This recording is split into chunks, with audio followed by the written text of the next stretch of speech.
Welcome to the podcast with your favorite cash flow guys, Mike and Blaine. Giving you the best advice while having a beer. When you're running a business, there are problems every day. Let Mike and Blaine help you out and guide your way. Cheers to the good times with Mike and Blaine for business, beer, and BS. Hey, it's episode 211. I'm Mike Bonnet, also known as Cashflow Mike. That is my friend, my partner, Blaine Birch, the CEO of Dry Run. You are listening to Mike and Blaine, Business, Beer, and BS. What's up, Blaine? Got the business, we got the beer, now we got to get a little BS. Always got to have the BS, right? You got to do that. 211 times of conversating. We have not missed BS once. No, we probably missed business a few times. Haven't missed beer, I don't think either. Yeah, but we did. We had the whiskey episodes. We did it. We had the whiskey up. Yeah, but I think both whiskey episode ended up in beer by the end too. So. I just know the first time we did whiskey, I got in trouble. Yeah, that went off the tracks. I'm not sure. I don't know what episode that is, so I won't tell you to go look it up. But it was it was a little off the trolley tracks by the end. I think it was like August of last year. Because remember it was my birthday or something like that. Yes, it was your birthday episode. You're right. You're right. That was a good episode. Yeah. So you see that BS that the other Mike Milan, Baltimore Mike, sent to us about, Chiefs are back to cheating and paying off the refs and those type of things. I'm like going, how does somebody whose team is 1-5, even talk shit? I don't know. How does that even happen? That's probably why he talks shit. His team is 1-5. He's lashing out. Yeah. Yeah, that's funny. That's funny. So, man, I'll tell you what, today has been crazy, right? What are you drinking though? I mean, let's drink some beer. Let's start with some beer. Yeah. And then we'll talk about our beer sponsors. So I grabbed, I just kind of felt like a bit of a different beer today. So I have got a Pilsner called Ethereal 20, and it is a New Zealand Pilsner with some words I can't read. I don't even know what that is. Some other here. I'll put it up on there. I don't know what those words are at the very bottom. Maybe a type of hops, but I don't even recognize them. And I usually recognize my hops, so I'm not sure what that is. But it's from Irrational Brewing, which is downtown Edmonton, 124th Street. I think I've featured these guys before. They're one of our favorite breweries. We're there almost every weekend. Just a great little brewery. The beer is good. And I just kind of felt like something a little lighter today. So instead of one of the heavy stouts or the IPAs or whatever, I got a Pilsner going, and it's really nice. I'm quite enjoying it already. Dude, I like it. You're going to be super disappointed with me. First of all, I don't see you do Pilsners very often, right? That's not generally what you do. No. All right. So I got in at 12:30 last night, and I look in the fridge today, nothing. I got nothing except one beer that neighbor Pat brought down the other day while we were playing bags or whatever. So I've got this Samuel Adams Summer Ale, right? We normally don't do big brands, right? That's one of the things that we don't do. So I'm a little disappointed in me. So if you want to, boo me or anything like that, do it on Facebook. Just say, boo, Mike's a loser. He's drinking summer shandy it's summer ale or whatever. And summer ale from Samuel Adams. Well, okay. But is Samuel Adams, aren't they one of the original, I might be mixed up here, but aren't they one of the original kind of craft brewers in the United States that sort of kicked off a little bit of that craft brewing culture? You know what? I think you're right. I think it's kind of one of the first ones that I remember, right? You had that, and I think then Blue Moon kind of kicked off. I mean, people were heavy on Blue Moon. So yeah, I think it is one of the older players, in the market. So I guess I won't be that disappointed in myself, but no, because it feels a little bit like the Granddaddy, and it's okay to feature the Granddaddy craft beer places, which I know it's a big business now, but it changed the world a little bit. Had a little cheers message on the inside. Well, there you go. So you don't see that from big beer. No. From big brands. All right. I'm feeling better. Thanks, Pat. Neighbor Pat, one of our beer sponsors. Terrible at cornhole, great at giving beer.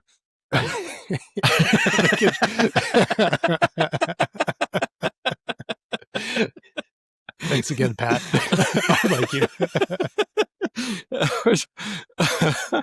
All right. So turn I'll turn on chat and see if he's going to have any comments about that or not yet. So there you go. All right, so I did talk to the Cash Flow Cowboy today, one of our beer sponsors, Larry Weinstein. He is the best CPA of Houston, Texas. He calls himself the Cash Flow Cowboy, and you can go check out his website at cashflowranch.com. So go check him out if you need a Houston CPA, or he's actually nationwide. So anywhere you're at, go check out Larry Weinstein.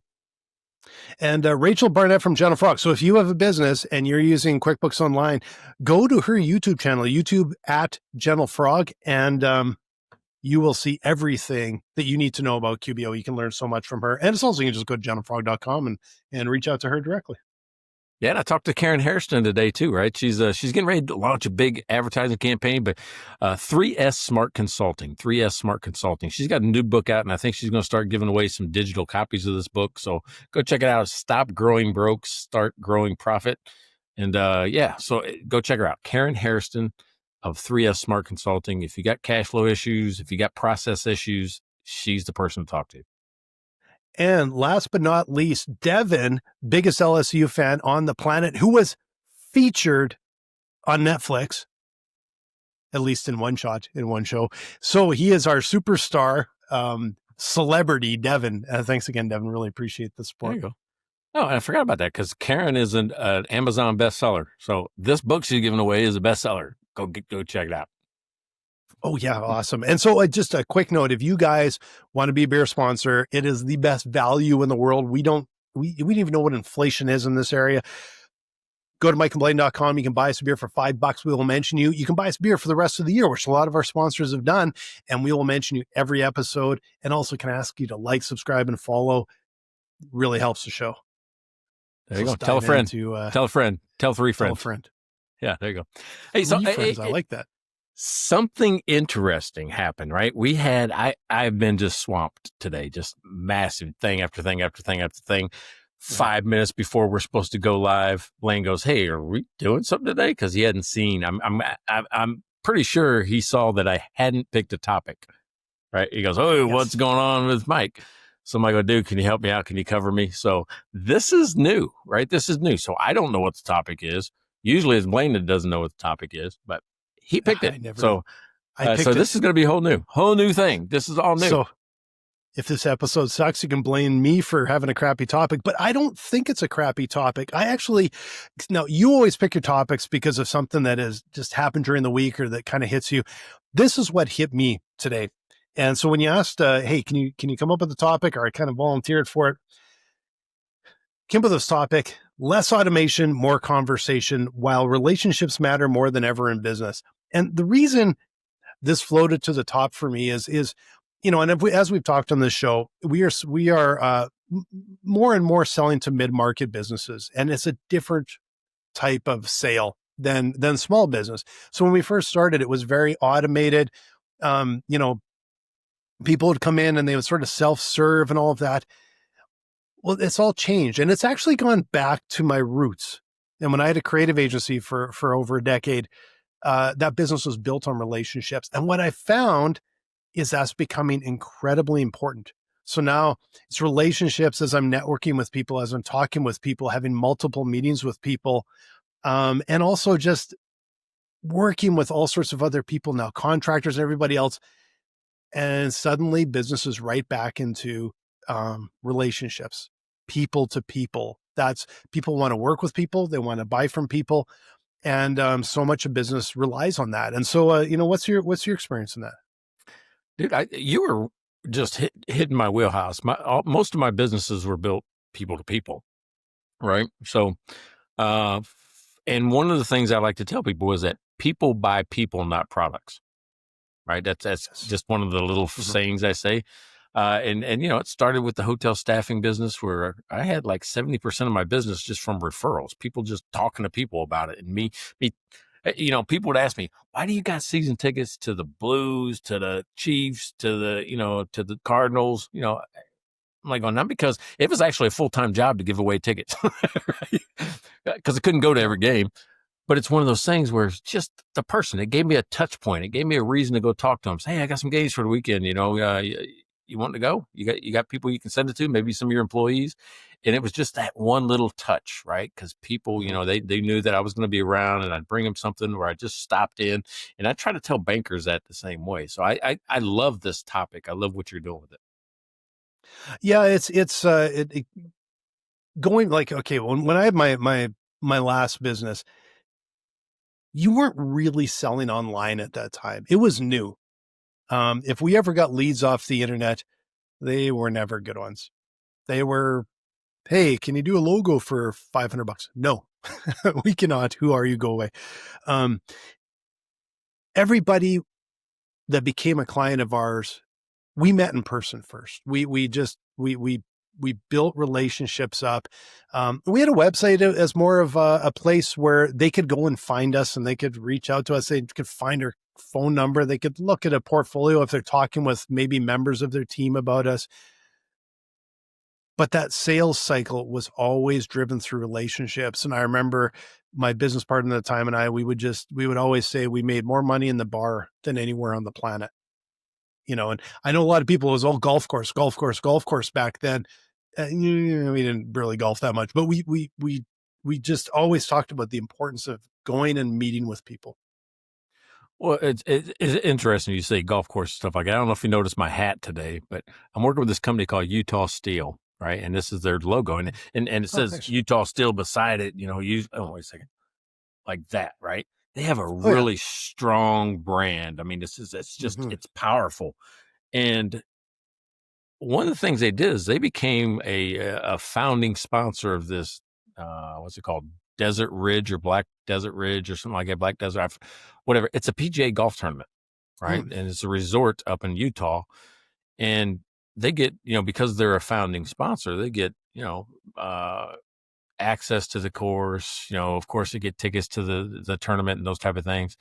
Mm-hmm. And that business that they're in, structural, they do two different things, right? One is structural steel, right? Like, I don't know, think even tiny homes, right? With the frames and all that, Mm. just, Okay. I'm talking about structural steel, and they make like steel railings for like apartment buildings and complexes and stuff like that. And then they've got this precision side, which can really make about anything. They got these laser cutters and bending equipment. You name it, Mm-hmm. they got it, right? So anything steel, they can kind of, work with. Now they're buying steel. They're not making steel. They're actually building stuff with steel for others, Gotcha. for construction companies mainly. Mm-hmm. But that's a business that, they've got a marketing department, and the thing is that they don't need to do Facebook ads. They don't really need to do even LinkedIn and stuff like that. Yeah. Theirs is people to people, because their customer is such a small group. It's general contractors that use Mm-hmm. steel. Right? It's like, Yeah. Yep. and you pretty much know who they are, and they're big businesses, and you just got to have, it's most things are bid out. So a lot of times, maybe Yep. like in your design, bids come in, they quote bids, and they win some of them, they lose some of them. But Exactly. Yeah. the way that they built their business was just what you're saying, right?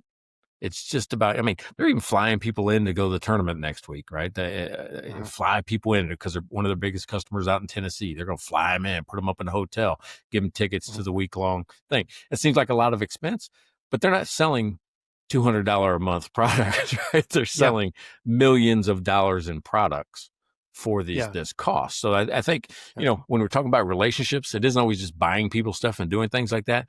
It's becoming a person yourself that they like to talk to. Yeah. Well, and I think it's people outside of business. I think they think that if you take someone out for dinner, well, it's almost like you're bribing them. No, it couldn't be further from the truth. They don't care that much about it. What they care about is, like you said, it's not a $200 product. It's hundreds of thousands or millions of dollars for a service or a product. They know they're going to be working with you for 6 months, a year, maybe repeatedly over a number of years. They're going to be working with your team. They need to trust you because their ass is on the line, because they're building a bunch of tiny homes, and they have to make sure that the product is showing up on time, that is to spec, that it's not the wrong size, that it's top quality. They have to trust you. And that is one of the biggest things with relationship building, is meeting someone and trusting them. You're not going to buy something like that off a Facebook ad. Although sometimes I think local government does that. Well, we can save 4%. Yeah. Well, I don't know about you, but I've turned down dinner invitations or time to spend with somebody just because I didn't like them. I'm not gonna go sit through a 2 or 3 hour dinner with somebody that I'm not really just jazzed about, right? Because I'm investing time back, and that's as a customer, right? Mm-hmm. So I'll turn down free stuff just because most of the time with free stuff, or people try to give me referral fees and things like that. And no, that's not why we do this. I do it because I like you. Exactly. I like you. I do it. So I'm going to tell people about your products and all that because I like you. Yeah. And that's one of the most exciting things when you get clients or customers and you feel like, man, I would just love to go out for a beer with them. Maybe they're in another city, another country, but it's like, I like these people. And more often than not, I really do, because I love hearing about their business. I love hearing about their challenges. And then as you're talking with them, you get to know them, you start to get little nuggets behind the scenes, right? That's one of the real issues, I think, with Zoom and Zoom meetings, because there's this really tight timeline, very little time for kind of small talks, maybe a little bit. But when you get to meet somebody and you're going out for dinner with them, it flips. You get to learn about them and their family, their friends, their hobbies, their travel, their all of these things, get to know them as a person.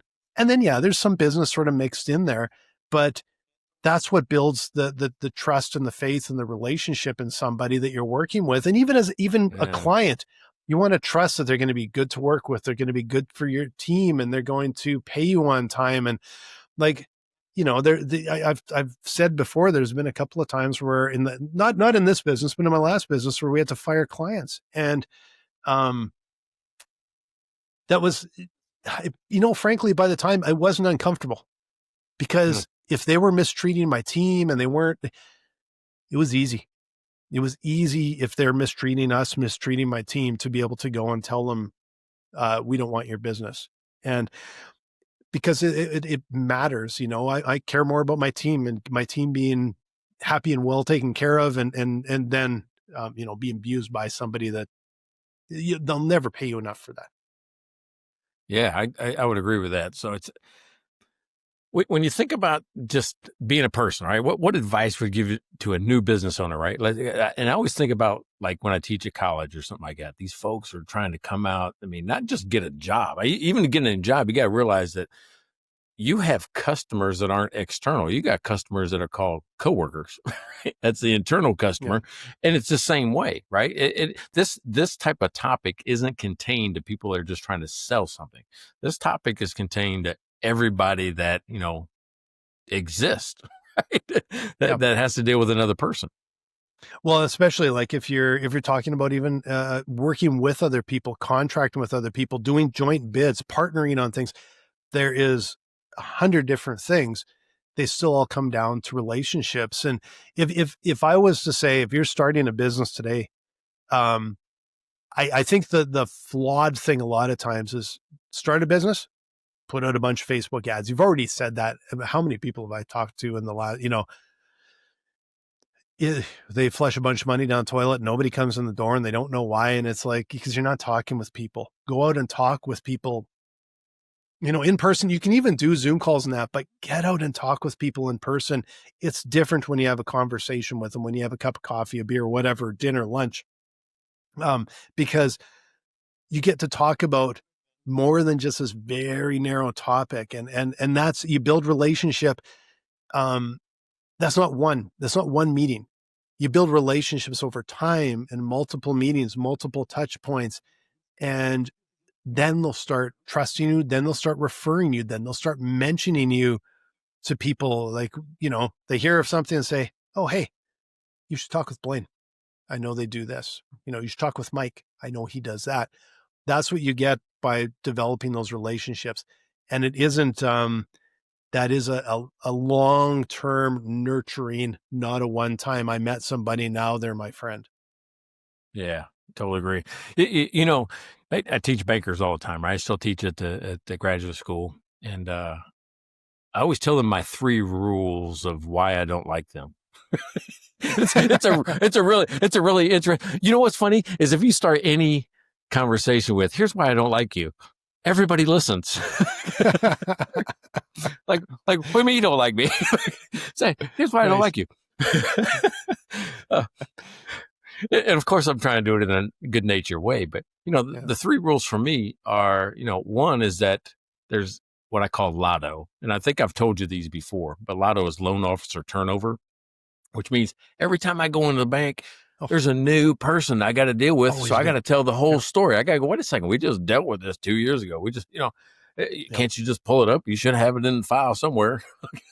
Yeah, exactly. I'm telling the same story over and over and over again. And then the guy that left went to a new bank and he's harassing me to change banks. And dude, I've got to tell you, I'm not changing banks. That's a pain in the ass. I don't know if you've ever changed banks, but it's a pain, all the way around. I have. So, now, would I? If I got frustrated, of course I would. But, I don't want to, right? I'm not going to do it just because you left. So that's kind of the opposite of the relationship thing, unless we had a better relationship. So first thing is kind of a relationship deal. The second thing is that they never stop by. That was a big one for me. Like you just never, even when I had bars, you can't just pop in and, have dinner at our place, or, have a beer if you go to happy hour somewhere. You're too busy that you can't stop into one of your clients. You can stop in, though, when you want to sell me something, when you need new credit card processing or fleet leasing or, whatever the heck they're pushing that month. But they never just stop by to be a customer, right? Or not even be a customer, be a friend. So when I'm teaching at the banking schools, I tell them all the time, I'm like, you need to do what I call a portfolio pop-in. So they got a portfolio of companies they work with. I'm like going, dude, pick 2 a week, just 2 a week. Hey, I'm going to stop into the coffee place that, does their banking with me. I'm going to stop in, I'm going to drop off this shirt at their, whatever at the dry cleaner. I'm going to stop in and have a beer at, Mike's place. Stop in and do not sell something. That's the thing. If every time that's why insurance people got such a bad rap, is that every time you talk to them, they're trying to sell you something. Everybody knows I need insurance. All you got to do is just, if people know you're the insurance guy, they're going to call you, right? But insurance is a timing play. Like, oh, I need it. I should get it. I should shop it. I should do that. Oh, I know Tom. He's in insurance. I'm going to call Tom. You just have to let people know that's what you do. You don't sell them during the conversation. You just be you. Right? Just be you. So anyway, and the third one was they're dumb, right? They don't understand my business. Don't understand my business. DUMB. Yeah. So Now, I can illustrate something that hits the nail on the head for that, because in my creative agency days, and I've told the story I think before, but we went to the bank and I still can't believe this happened, but we walked in and we had been on a pretty good run and we were growing fast and everything. And we were growing our team and bigger office and everything. And so we went in and sat down and I talked with the banker who, again, first time I met her, that somebody knew again. And I said, well, we just wanted to go over our banking, and what we were looking for was, do we have the right size of line of credit for the size of our business? Because we've been growing really fast. And that was it. That was the whole conversation. I think we'd like to extend that because our business is growing. We want a little more room just if we need it. And a few days later, I got, I think it was faxed over, or I can't remember if it was a phone call or fax at the time. But all I had to do was sign for a loan. I didn't ask for a loan. We didn't need money. We had lots of money. We were going fast. All I asked was a little bit bigger line of credit so that we have more flexibility down the road. And they sent me they tried to give me a loan. They wanted to sign up for a loan. And so going to the relationship side, I had a personal banker that I followed from bank to bank, which was a pain in the ass, but I did because I really liked the guy. And I phoned him up and I said, because he happened to be in the same bank or same type of bank, not the same branch. And I said, find me a business banker that I can trust, or we pick up and leave today. Because I was that mad. I'm like, they don't, like you said, dumb, don't understand my business, didn't even listen to me. Somebody knew. Yeah. So frustrating. And he found a banker for us.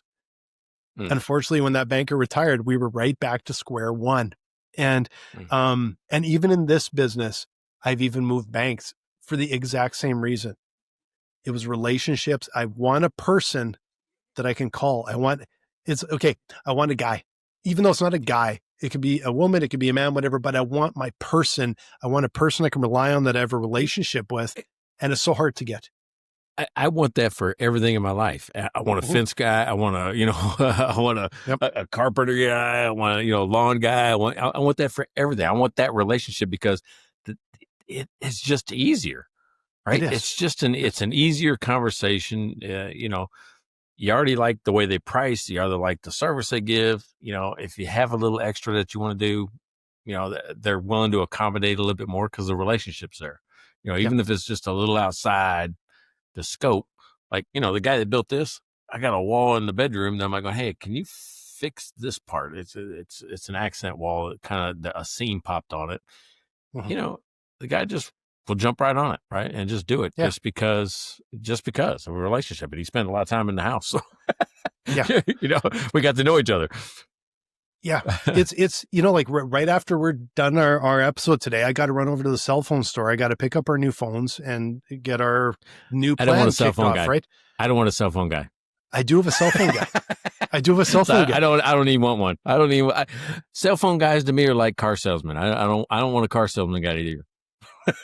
That's why my guy is now my cell phone guy, because I went to 5 different places because my plan was literally 5 different places. And I'm just annoyed. And then I got to the 5th one and a normal person. And he was sort of willing to, he's like, okay, let me and he's trying to figure out how we can hey, could you do this? I think we could get you a deal on that. Bending over backwards for me. And I just like the guy. And so I had to phone in because I had to get a little change on the plan. When I phoned in, he said, just phone in and ask him to make this change.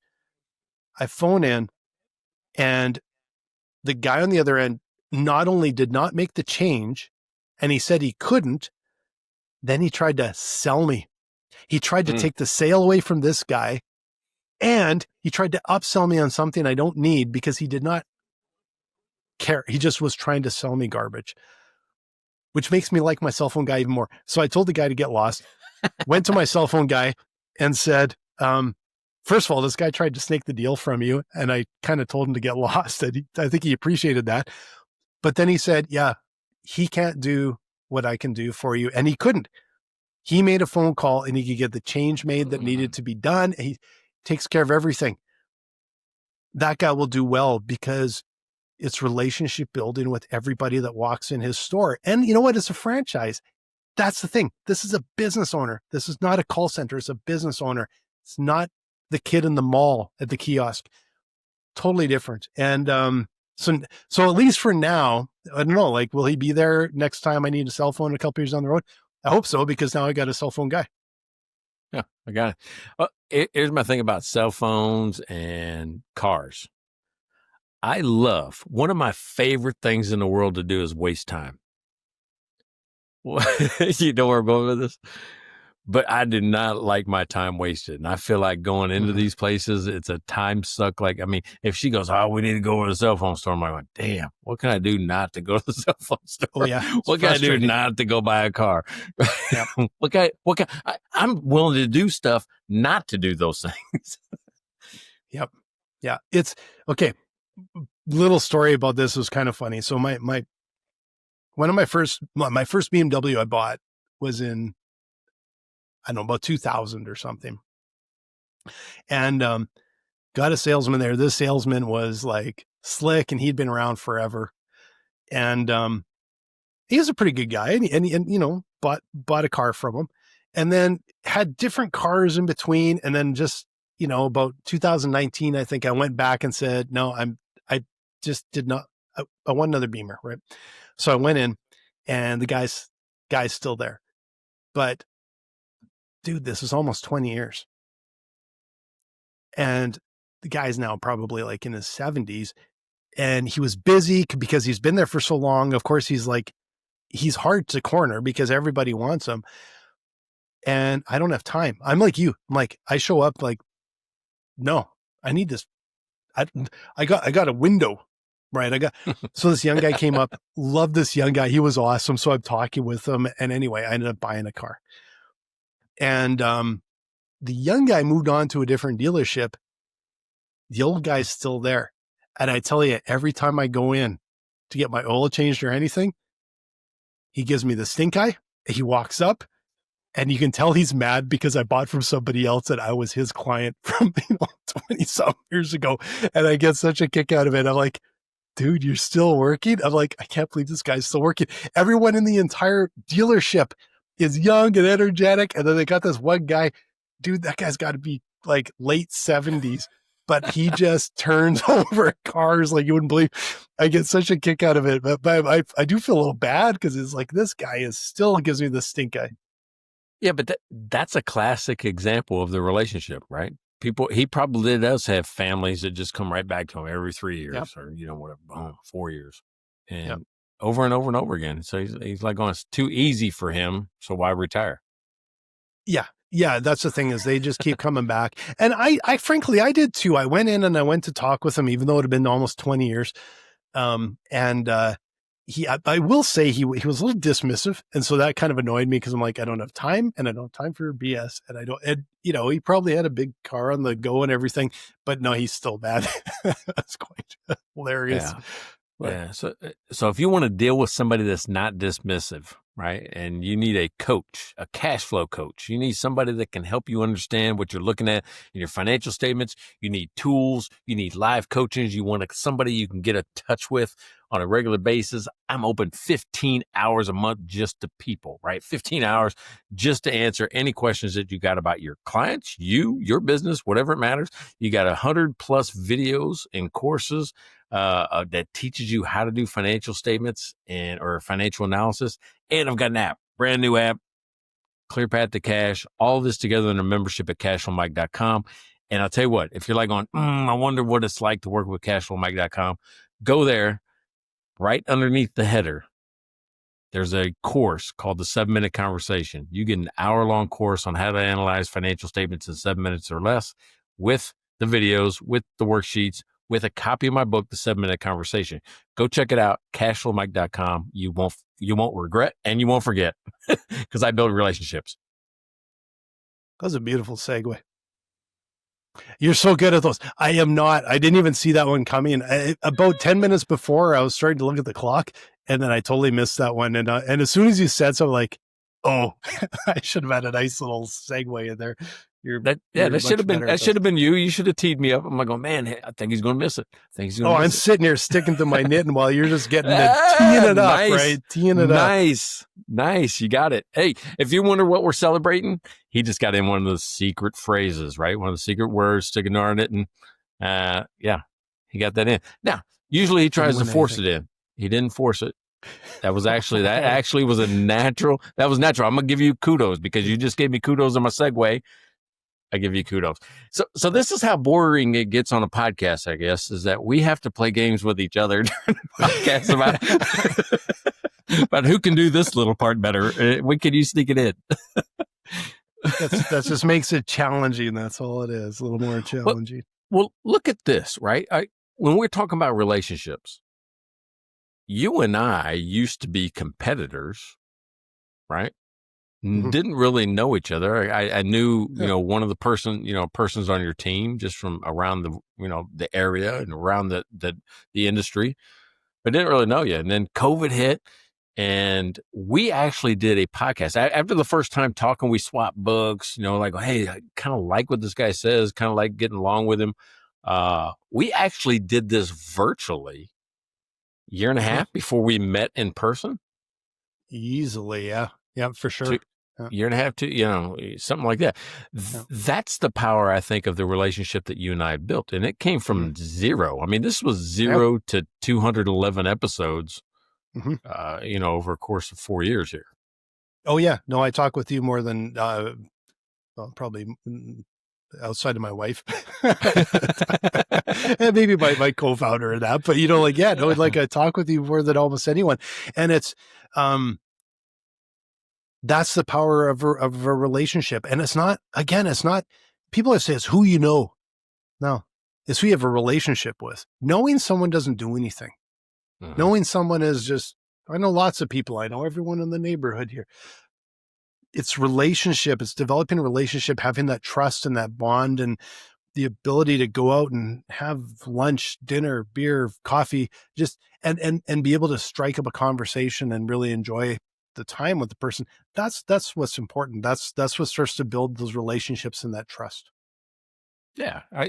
But I think this was a perfect example. I mean, but it wasn't that you were trying to sell me something or vice versa, but this started No. off as a professional relationship that grew into a friendship, I think, right? Yeah. So, and that's what we're talking about. We're talking about looking at your customers, your clients, as more than just an invoice, as more than just a Mhm. service. It's looking at them as at who they are, their husbands, their wives, they're they're just people, right? They do things, they have interest outside of just whatever your business Yeah. relationship is.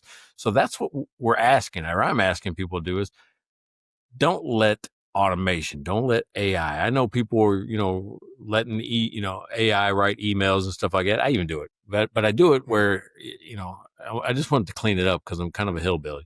Because, like, I don't know what's happened to me, Blaine, but I misspell almost everything now. I cannot Mm. get through an email anymore. I don't know what's happened. I used to be able to type. I used to be able to text. I'm going, damn, how come what happened? How come I can't do anything? I need a spell check because I cannot type. Like, oh, I can type, but I type fast and I'm not very careful.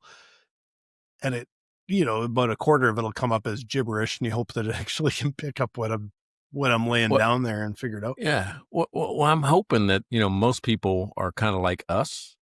And I think there's a loosening of he just misspelled that. You're not grilling people Yeah. over things like that anymore. And which And I'm glad for because I do it a lot. oh, emails I do, like I read over them before I send, like depending on who it's sending to, but if it's a client email or whatever, I reread and I double check because I'm so bad at and then on our Slack channel, 90% of the sentences on our Slack channel have a typo, if not half of them typos. Yeah. But I'm like, yeah, they can figure it out. They can read. They can. They're used to it. Yeah. It's And what I don't like about the automation or autocorrect is it always comes up with a word I would never use. Like, oh yeah, when it changes the meaning, like that drives me nuts. When it literally picks something out it's like the odd time I actually spelled something right, especially if it's a name of something, it'll just autocorrect it to something else. It just drives me nuts. yeah, sometimes it autocorrects it to things that don't exist. Words that I'm like, that's never supposed to have an N in there. For whatever reason, I think there's the N's close to the space bar. So Hmm. sometimes in between words, there's an extra N, and they like autocorrect it to a word that's even worse than the one I made with the extra N. Yeah, it Going, doesn't even make sense. what? Yeah. Dude, what? Can't you really tell that's really two real words with an N in the middle Yeah, yeah, exactly. instead Now of a space? I wonder, um, and I don't know if this is connected or not, but like I said, I've always built my business on relationships, on getting to know people and everything. I'm also the type of person that I become a regular. Even when we're traveling through California, we go back to the same Uh, places. Always try a few new ones, but once we find a good one, we go back and we frequent it, and we basically become regulars. And I'm regulars in town at different places, and I, I like, I don't walk in and I'm not like, trying to talk with everybody or everything, but over time I develop relationships with the people there. And so there's breweries I can go into and they know who I am, they know my name, they know what we like to order. There's restaurants we go to, and I value that. And the interesting thing is, like, of course, I go to places more often if they have good quality product, but they also have really good people, and you have that relationship building. And it's amazing how often those two things go together. Good product, yeah, good people. That's where I'm going. That's where I'm yeah. going. About a mile away, there's this little liquor store, Five Palms Liquor. I go in there just to see what craft beers. And I think they change out the craft beers just for me. Really, I'm like going, otherwise they would have the same stuff over time, and they don't have a lot of selection. They maybe only have 10 different things at any given time. It's a small spot. And they normally just sell liquor, whiskey, that type of stuff. But for whatever reason, they got this one, and they don't sell any like Coors Light or anything like that. So they have this one little thing just with a few craft beers in it. Yep. But the guy always asks me, he said, hey, is this for the podcast? Is that, which I keep going back there because he said that, just because he said that. And that's the relationship. We're not friends. We really not talked. I told him about the podcast. I say, this is what I'm looking for. Oh, I already did that one.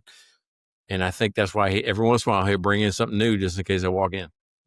And that's a huge amount of like, there's value to that. Right. And I like that. I like going to a place that's familiar, that I trust, that I know. And again, this is how business is done.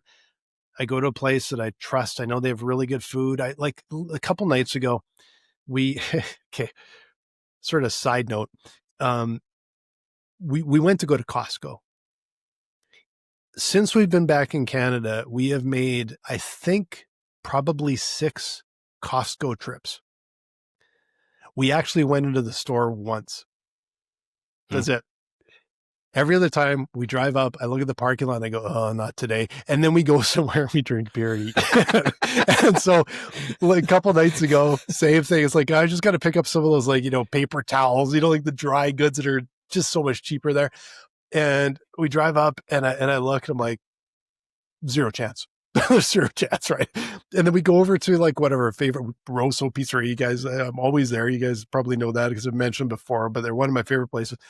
We go there and it was happy hour. And we both, my wife and I both had a great, like a nice porter from Blind Man and this amazing, just like a margarita pizza, but it was terrific. And they got all the stuff you put on top and then olives. And they got like this olive oil that you could drink. It's so good. It's so perfect. And olives, and they warm it up and they got spices and stuff in there. And the quality is so great. And then you walk in and the people are just like, hey, you're here in the evening. They see us like, usually we're here in the morning. And it's just, it was just like, almost like one of those perfect nights. You don't get those very often just going to a big chain restaurant or something, but you go in and the people know you and the food is so good and everything. And I'm like, man, and my wife looks at me, Heather just goes, so much better than Costco. Like, yeah, that's true. We contemplated a hot dog, but then we never went. All right. So I've gotten really bougie because I don't like to go almost anywhere to shop anymore. I have groceries delivered. I have got beer delivered. It doesn't matter. I just deliver it. So, but I like what you're saying because I have my spots too that you always like to go back to, and I don't necessarily need to be recognized, but it is kind of cool to say, hey, good to see you again. Yeah. Or they'll say that, hey, good to see you again. Where you been? Hey, where you traveling? I even got the same barber because of that conversation. Yep. Hey, where are you traveling to this week? Where are you going? Those are little questions that cost people $0. Yeah. But they remember money. And they make money. Yeah. They make money like, oh, hey, what's going on in your world? Or what? Didn't you say last time you were here, you were doing X? How'd that go? Yeah. If you remember just a small, you don't even got to remember the whole story. You don't got to remember all the details. You just remember they did something and it was kind of hey, you were going somewhere, right? Yep. It could be that. And people connect. They're like, oh my God, he listened to what we were talking about. He made an investment of time and he freed up some brain space, some gray matter for my little piece of information. Went right in his brain. Yeah.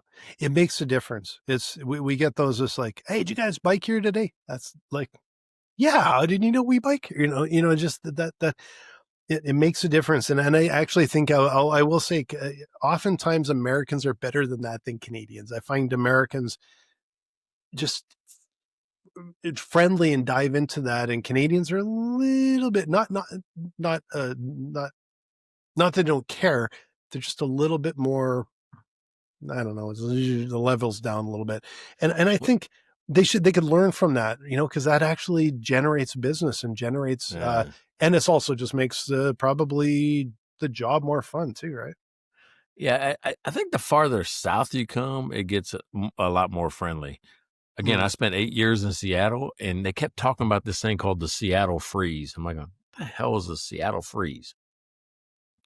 And people in Seattle tend to be a little bit standoffish until you got staying power. Like you're going to be Mm, here for a while.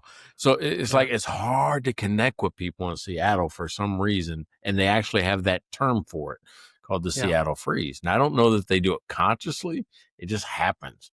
And it took a long time to yeah, build friendships in Seattle. yeah. I think I find that from city to city, even here in Canada, I find, Vancouver's a lot the same way.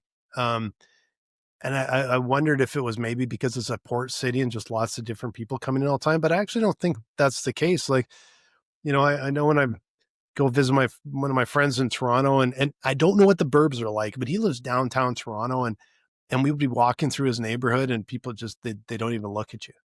And I Mm, just found it really like kind of creepy. It's kind of like I see dead people. Like no one even yeah. knows you exist, right? And then we get to Edmonton's a fairly friendly place. Where we're up in Scottsdale, everyone's like they have to start a conversation wherever you are, right? And it's just it's different, and um, but it matters. And we were with for dinner with friends last night, and one of my friends mentioned that they have a couple of kids that are in their 20s, and it's just kind of her observation, I guess. But she said they go to this yoga studio, and she just noticed. She said, everyone kind of over 30s and up to 40s, 50s. They walk in. They're in the same studio all the time, so they know everybody, and they go and they have conversations. And she said she's not seeing that with people under 25. Even Mm, though they see the same people every week, they come in, and she goes, they kind of are looking kind of at their feet and looking at their phone. And, I guess her thought was it was COVID hit at a very bad time for a young generation and changed the way they operate. And now that everyone's back sort of in the world and talking, they haven't sort of developed skills. And so I will say, if you're a young person, and you may not be like that at all, but I'm just, if you're a young person starting a business, it is a skill you can learn. mhm. Just put yourself in those circumstances. Go up and just talk with people. I know even when I was that age, I'm not like I'm not very outgoing, even though I know we do this every week. I'm not that outgoing, but it was a learned skill that we made so much of our business was off of networking that I learned how to work a room. And I can go to a conference, I can go to whatever, and I can work a room like that. And you just kind of you flick the switch on and you go. It's just what Yeah. you do. You Hey, learn it. and what's funny is that I'll get in rooms like that and I still get nervous, right? And I speak in front of hundreds or thousands of people, right? So, but I'm still like awkward. I feel awkward Yeah. sometimes, just like, and then it warms up and then you go. But I mean, I think Then you all of go. us have that. Yeah. I think all of it. I mean, even this podcast, you got to start. I think the reason why we do the intro, video music, and I try to do the exact same intro every single time. That's my warm up. That's like, oh, yeah, okay, I'm ready to go now. Right. It's like once you get going, same thing Yeah. when I teach, and I get on stage somewhere, that first couple of minutes is nervous for everybody.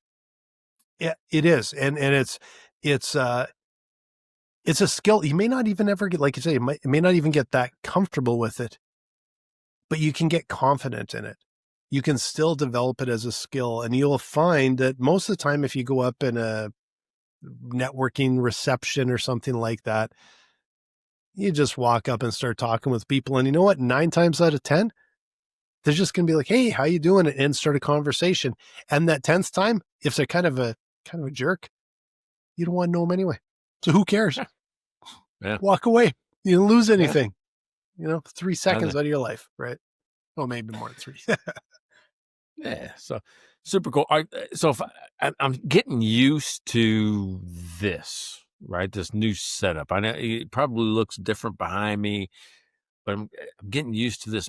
I used to face this way, right? And you can Mhm. see this side of the room. then we did this big built-in, and I'm telling you what, it's massive, dude. I mean, it's like 16 feet long and 9 feet high. It's like a wide open built-in bookcase and I built my desk right in the center of it because it actually made, believe it or not, it made the room bigger.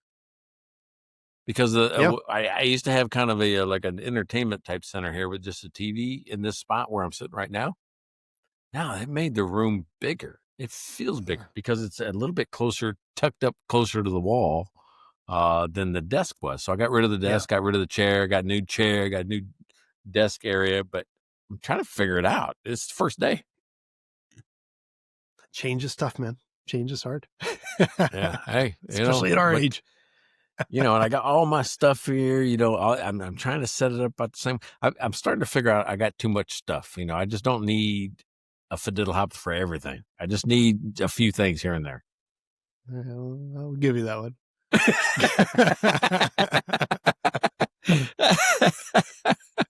You give me that one? No, I'll give you that one. Yeah, I'll give you that one. That's you were looking for a spot. I could tell you were looking for a spot.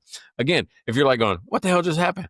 Yeah, fiddle hopper is the other word. We got sticking to your knitting and fiddle hopper. So if you're listening at any point in time, any of our episodes, watch who gets it in, right? We keep score. We give each other a bonus at the end of the year. Okay, we don't do that. A bonus of $0 and $0. Yeah. This might be the first year we make money. Yeah, we might be able to get together and split a beer with because we're going good. It's going pretty good. Yeah. So, all right. So here's one thing. All right. So I can't build here. Here's where I want to tie this up because we spent a lot of time on relationship, not a lot of time on automation. Yeah. I cannot build a relationship with Chat GPT or AI. I don't know what it is. I don't think I like them. But I don't think I like them very much. And you know why? Because it lies to me all the time with authority. It's like going, I can't do that with 14 things. I'm like going, there's only 10 things. How'd you get 14? Can you not count either? Like, there's a hat on that person. No, there's no hat on that person. It's just weird stuff like that. It just lies with authority when you can obviously see it's not true. So I cannot build a relationship with somebody I can't trust. No. And that's, yeah. It's a tool that I think people are starting to get acclimatized to it, whereas it's just a tool and it can be really helpful and really useful. Definitely not infallible. Just how it is, right? Yeah. It's a hammer and it's a pretty good one. It can be a time saver and a time suck at the same time. Definitely can be. Yeah. Yeah. Very cool. So, hey, this is episode 211. 211. We've done this 211 times. We are closing in on the end of season 5. We're in the last quarter of season 5, which is a big deal, right? 5 seasons. I don't know how many podcasts make it to 5 seasons, but we have. And I'm looking forward to it. I mean, Joe Rogan's probably closer to 3,000 episodes. So we're a long way off in a lot of metrics compared to him. But think about that. Like let's say Joe Rogan was 3,000 episodes, right? Yeah. We're over 200. We're not quite 10%, but we're not like 0.5% of someone that does it daily as their main job. Yeah. So, 200 episodes is that's a feat. That's a really big feat. I think, and it hasn't been hard. I think most people, yeah. I think most people give up before 50. Yeah, absolutely. I could see that. And it hasn't been hard. It's my favorite time of the week. So we'll be back next week with 212. Please like, follow, subscribe. And if you want to be a beer sponsor, we will mention you again. $5. It is the best price beer sponsorship. It's evergreen. It'll be on the internet forever, or as long as they leave our stuff up. And you can even buy it to the end of the year. You could buy all of 2026. That's what we are hoping for in January, that people will come in and go, give me all 26. And I think we will. We'll get some. So make sure you do that. There you go. And hey, it's mikeandblaine.com. That's the website. Don't expect a masterful website, but it's functional. It does all the things that he's talking about, which is you can buy us beer, you can buy merch, you can connect to the podcast, and you can send us a message. Doesn't matter. Yep. Anything you want to do, you can do right on that website. So absolutely. And if you go there and it's not there, let us know. Because I don't know how often you check the site.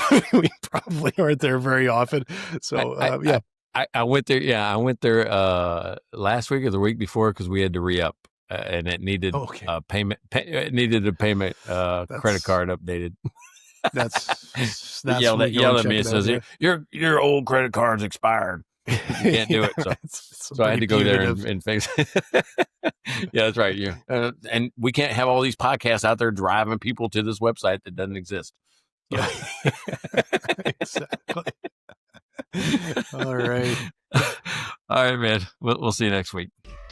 Check out their website at mikeandblaine.com.